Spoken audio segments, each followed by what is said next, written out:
নমস্কার বন্ধুরা, আশা করি সবাই ভালো আছেন। তো আজকের রেসিপি হচ্ছে ডিম পোস্ত। তো আমি এখানে একটা ছোট বাটির 1 বাটি পোস্ত নিয়ে নিয়েছি।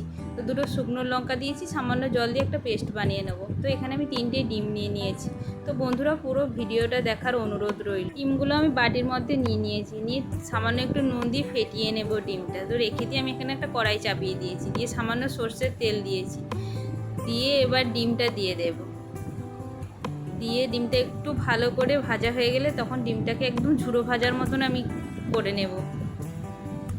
নেড়ে চেড়ে একদম ঝুড়ো ভাজা করে নিয়েছি দেখুন ডিমটাকে। তো নাবিয়ে রেখে দিয়ে আমি আবার ওই কড়াতেই সামান্য সর্ষের তেল দেব,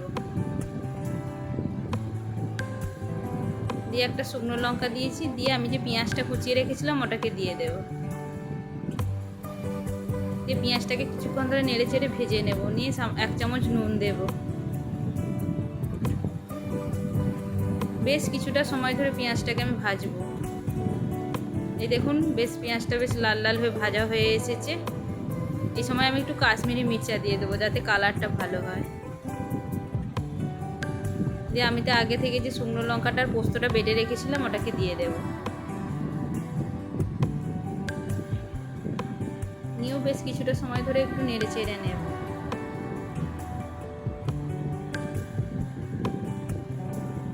তো আমি এক্সট্রা করে আর জল দিইনি, ও মিক্সির বাটিটা ধুয়েই সামান্য অল্প জল দিয়েছি। ডিমটাকে যে আগে থেকে আমি ঝুড়ো ভাজা করে রেখেছিলাম, এবার ডিমটাকে দিয়ে দেব।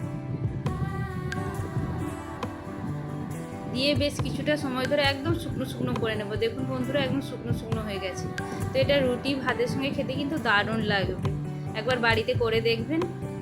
যদি রেসিপিটা ভালো লেগে থাকে প্লিজ চ্যানেলটাকে একটু সাবস্ক্রাইব করে দেবেন, আর ছোট্ট করে একটা কমেন্ট করবেন। আবার দেখা হবে পরের রেসিপিতে। আজকের মতন টাটা।